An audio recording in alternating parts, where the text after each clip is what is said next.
Il s'appelle Bassolma Bazier, ministre d'État au Burkina Faso. L'homme qui a fait trembler le siège du Conseil de sécurité de l'ONU avec un discours anthologique historique et qui restera toujours dans l'histoire. Il vient de prendre la parole avec des phrases fortes, avec un message très fort. Écoutez ensemble le message depuis, n'est-ce pas, le Faso profond. Je salue l'ensemble des entités traditionnelles, communautaires, qui sont venues ici en quelques minutes nous entretenir en termes de musique. Je l'ai toujours dit que ceux qui chantent, ceux qui baissent la culture, ce sont des médecins, ce sont des infirmiers.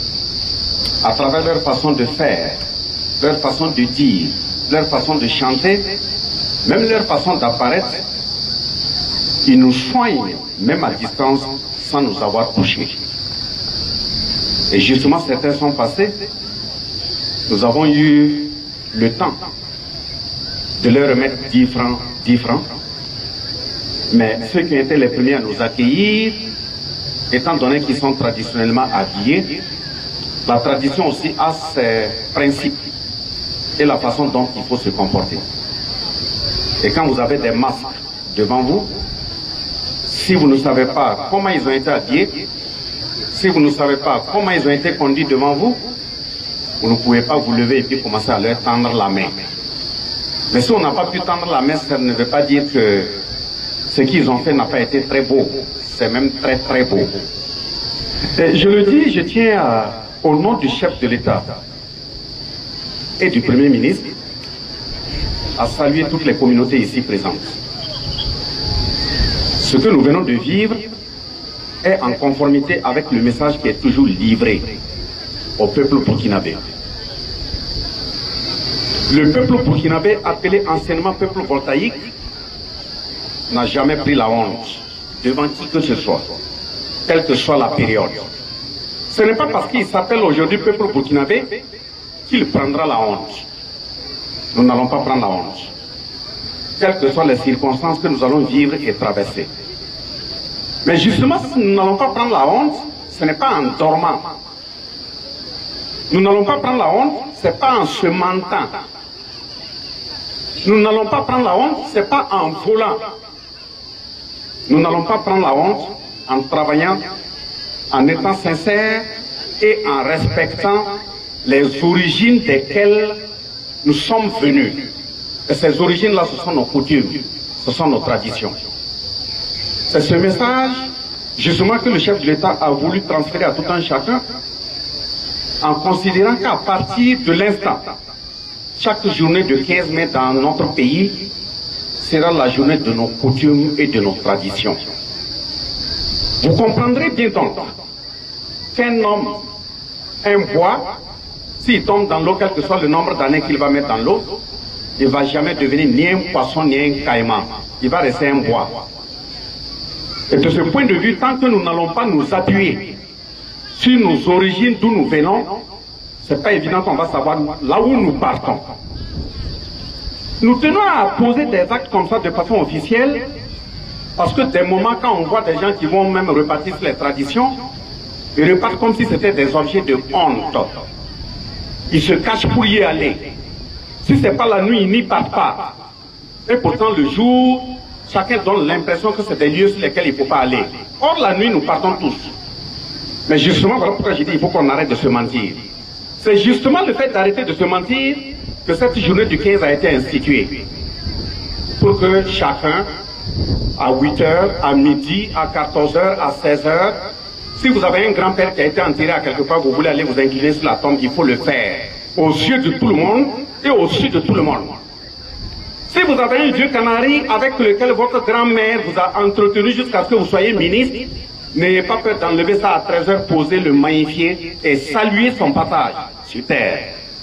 Justement, si on était resté comme ça, monsieur le gouverneur vient d'évoquer la question de l'insécurité dans notre pays. Demandez à nos grands-parents. Il est arrivé des moments où ils traversaient des périodes difficiles, où même des bandits ou des malfaiteurs sont rentrés dans des villages, mais ils ne voyaient personne. Dès lors que tu viens avec une mauvaise intention, tu rentres au village là, tu ne verras personne. Et si tu poses un acte malsain dans le village, tu ne vas pas ressortir. Mais nous avons mis tous ces éléments où? Aujourd'hui, nous donnons l'impression de ne ressembler à personne. Pourquoi? Parce que nous nous sommes assis dessus. Nous les avons piétinés. Nous nous sommes comportés autrement.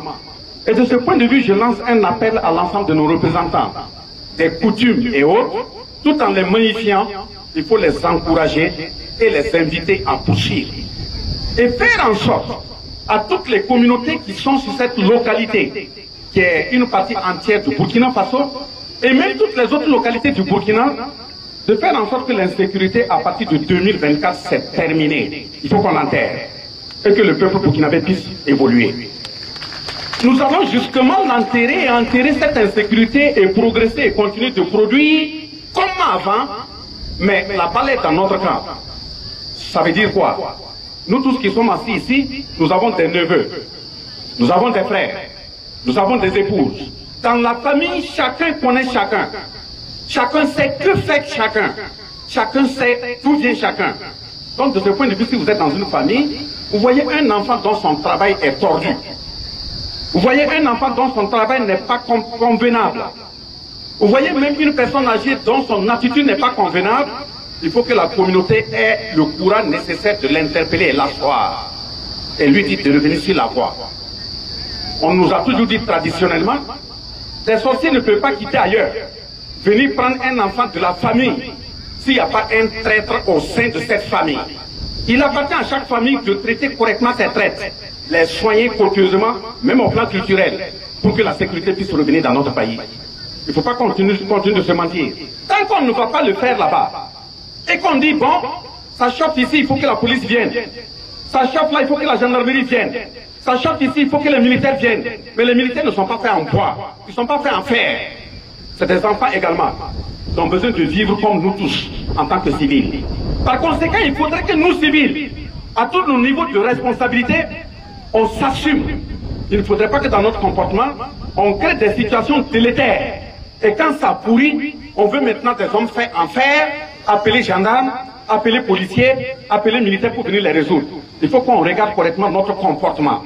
C'est pour aussi dire à l'ensemble des communautés et ceux qui agissent au nom des coutumes, si pas seulement Bazier qui est votre fils, devient un politicien et qui revient au village, et son comportement, c'est de vous donner des billets de banque et vous utilisez pour diviser les communautés, lui il dit son argent, il faut le piétiner, il faut le chasser.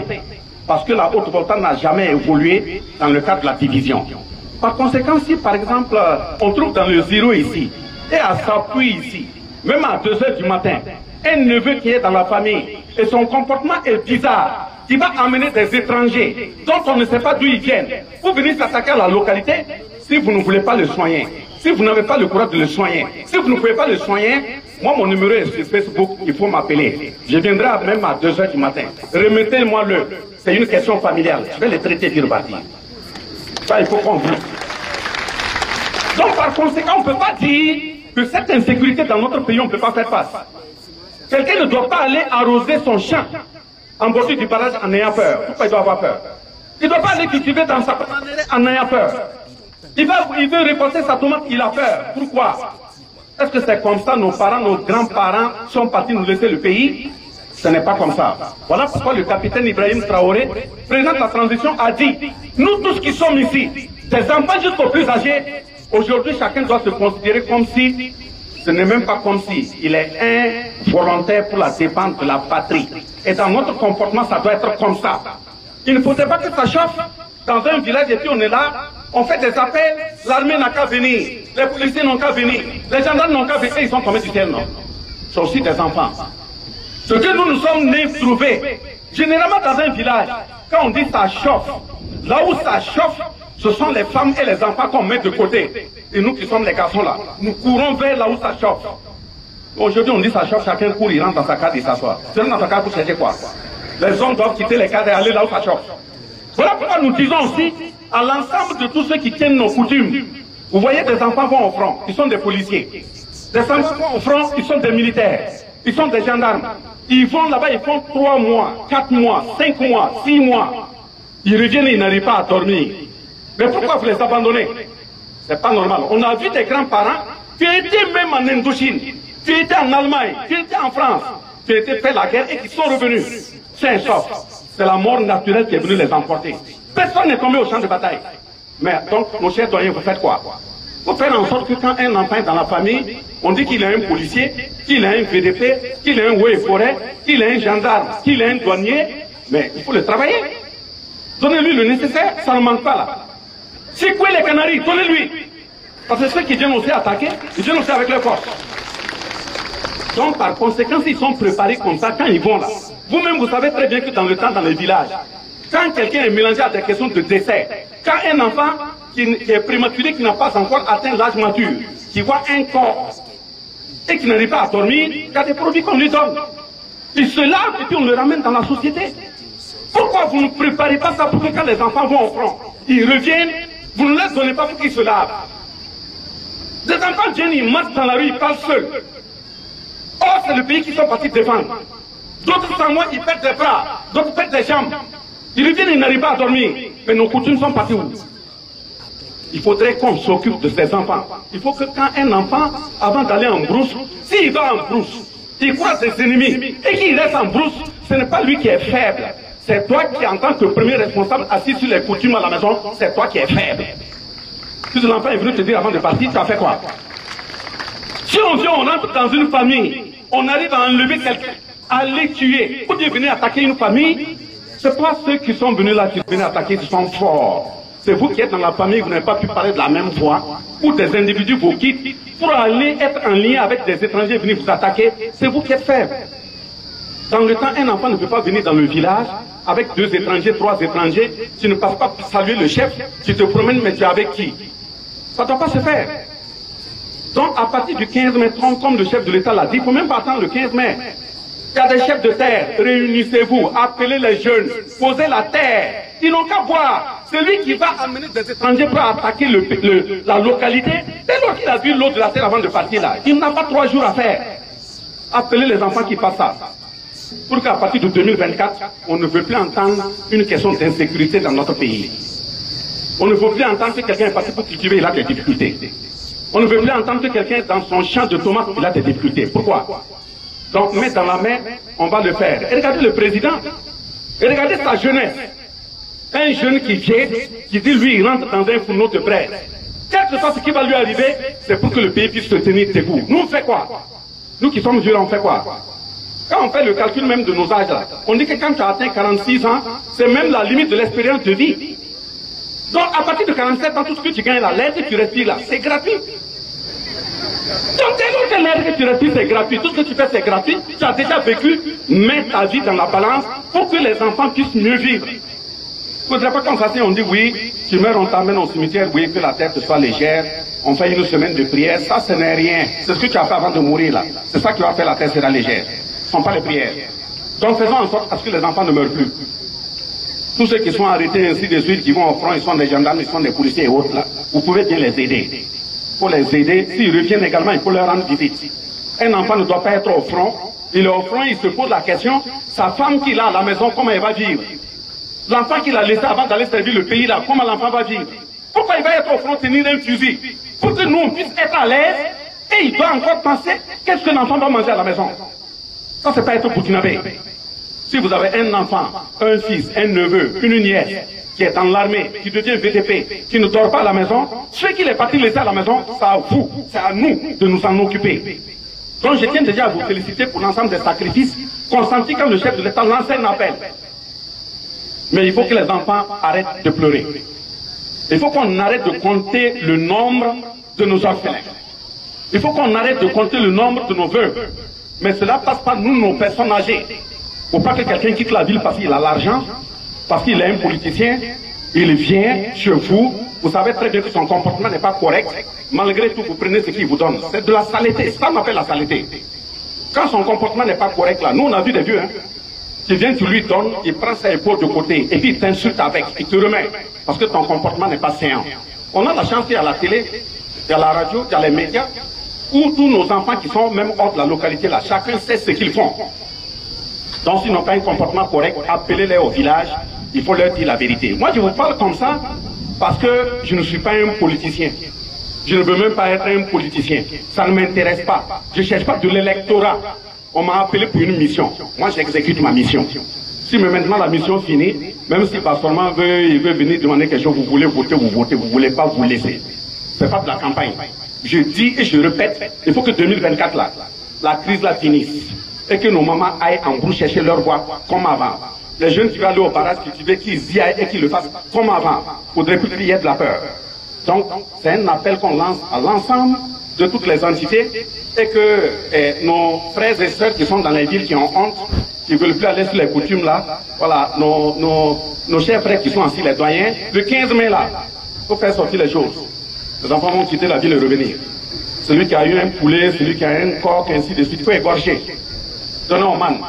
Et maintenant, le chef aussi qui égorge en mentant là, il n'a qu'à partir. Les ancêtres sont là, ils n'ont qu'à l'appeler. Qu'à repartir les jeunes. Comme ça aussi, on doit purifier. Sinon, on ne va pas avancer. Hein. Voilà. Donc, ceci étant, nos mamans qui sont au soleil, nos enfants qui sont au soleil, toutes mes excuses.